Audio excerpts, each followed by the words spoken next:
동그랗게 말린 열연 강판을 네모난 철판으로 만드는 작업이 한창입니다. 열연 강판 하나의 무게는 25톤에 달합니다. 17년째 자동차와 선박, 중장비에 들어가는 철판을 생산해온 이 업체, 요즘 어렵습니다. 작년 12월 연말 물량을 소진하느라 85억 원까지 치솟았던 매출이 올 1월엔 45억 원으로 뚝 떨어졌습니다. 수출 물량 없이 100% 내수로만 판매하는데 매출이 반토막 난 겁니다. 매출이 많이 줄고 있는 상태죠. 대부분 업체들이 한 50% 이상 매출이 감소됐다고 다들 이야기를 하고 있는 상황입니다. 12월 비상계엄 이후 주문이 줄어든 탓입니다. 당초 올해 50억 원을 더 투자해 설비를 늘리고 고용을 확대하려던 계획은 무산됐습니다. 불확실성이 가장 큰 문제다 보니까는 단행이 되든 정권이 바뀌든 빨리 자리를 잡아서 안정될 수 있는 그런 부분이 됐으면은. 수출에 주력해온 업체들은 환율 폭등으로 피해가 더 컸습니다. 한 플랜트 업체는 자재를 수입하면서 환손실을 그대로 떠안았습니다. 1월 달에는 12월 달에 못지않게 지금 환율이 지금 지속되고 있는데 10억 정도의 이제 금액을 더 주고 해외에서 자재를 조달을. 중소기업 중앙회 조사에선 비상계엄 여파로 10곳 중 3곳이 피해를 봤다고 응답했습니다. 혼돈의 정치적 상황 속 기업들의 투자 고용 심리가 역대 최악으로 가라앉고 있는데 더 큰 문제는 국가 신용 등급에도 악영향을 미칠 수 있다는 점입니다. 세계 3대 신용평가기관들은 평가 항목으로 사법 절차의 공정성과 정치 리스크 또는 정치 집단의 안정성, 정책의 예측 가능성을 중요하게 따집니다.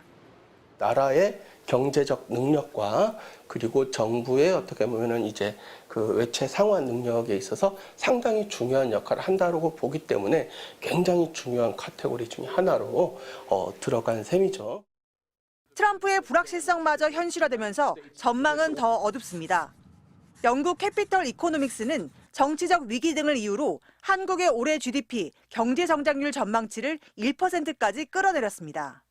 정부, 한국은행의 예측치와 차이가 큽니다. 우리 경제에 닥친 계엄의 후폭풍. 한국은행이 환율 상승의 부담감을 안고 기준금리를 낮출 수밖에 없을 거란 전망이 나오는 이유입니다. MBC 뉴스 오혜정입니다. 국내 철강업체가 미국에 수출하는 열혈 강판은 1톤에 90만 원대입니다. 차량 등에 주로 쓰이는데 25% 관세가 붙으면 112만 원 선까지 가격이 올라 110만 원대인 미국산에 비해 경쟁력이 떨어지게 됩니다. 263만 톤으로 묶여있던 수입 쿼터제가 없어지는 건 호재일 수 있지만 판매는 더 어려워질 수 있습니다. 미국 국내 업체들이 관세를 레버리지 삼아서 생산 가동률을 높여서 생산을 늘리는 경우에는 그만큼 수입산 철강에 대한 수요가 제한적일 수밖에 없기 때문에 차량 수출은 타격이 더 큽니다. 현재 미국으로 수출하는 한국산 자동차는 연간 141만 대, 픽업 트럭을 제외한 일반 차량은 한미 FTA에 따라 관세 없이 판매하고 있습니다. 그런데 원가가 오른 철강에 자체 관세까지 붙으면 시장 점유율이 낮아질 수 있습니다. 재협정이라든가 이런 거 없이 수입되는 완성차에 가격 부담을 주겠다라는 거잖아요. 우리 입장에서는 어떻게 보면 탑다운 방식의 딜을 주고받는 것, 그거 외에는 주력 수출품인 반도체와 의약품 역시 관세가 붙으면 판매 이익이 크게 줄어듭니다. 미국 현지에 생산 공장을 세우는 등 장기 대책 외에 남은 한 달 면밀한 협상 전략을 구사해야 합니다. 반도체를 미국에 파는 건 많지 않죠. 그런데 미국 장비를 우리가 많이 사요. 우리가 정부가 외교적으로 미국에다 얘기하는. 캐나다와 멕시코의 경우 트럼프 대통령의 25% 관세 부과 방침이 나오자 정상들이 직접 나서 관세 부과를 한 달 미루기로 했습니다. 호주의 앨버니지 총리는 직접 트럼프 대통령을 설득해 예외가 없다던 철강 관세에서 면제를 고려하겠다는 답을 얻어냈습니다. 문제는 정상급 대화를 선호하는 트럼프를 상대로 직접 협상에 나설 컨트롤 타워가 우리에겐 없다는 점입니다. 최상목 권한대행은 기업 이익을 보호하기 위해 총력을 다하겠다고 강조했지만 아직 트럼프 대통령과 통화도 못했습니다. 트럼프 정부와 긴밀한 유대관계를 구축하고 대외 정책 공간을 넓히는 데 총력을 기울이고 있습니다. KDI는 미국의 관세 부과 영향 등을 반영해 올해 우리 성장률 전망치를 기존 2%에서 1.6%로 크게 낮췄습니다. MBC 뉴스 장식입니다. 포스코는 지난 19일 제1 선제 공장을 폐쇄했습니다. 지난 7월 제강 1공장에 이은 올해 두 번째 공장 폐쇄입니다.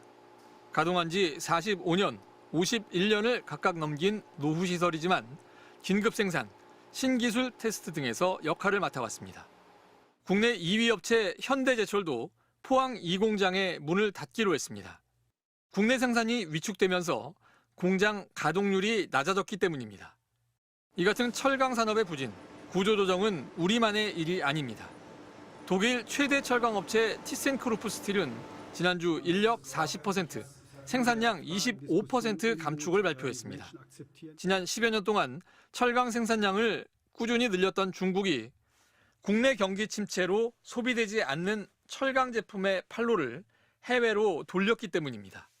국제 철강 시세는 급격히 떨어졌고 국내에서도 중국산 철강 수입이 4년 전보다 50% 늘며 빠르게 시장을 잠식했습니다. 보편 관세, 멕시코를 우회하는 수출품에 대한 관세 부과를 공언한 트럼프 2기 행정부 정책도 철강 산업에 우려를 더하고 있습니다. 노조는 인력 구조조정을 우려하며 반발했습니다. 하루아침에 공장을 폐쇄하면서 대책도 없고 대안도 없이 나가달라고만 이야기한단 말입니까?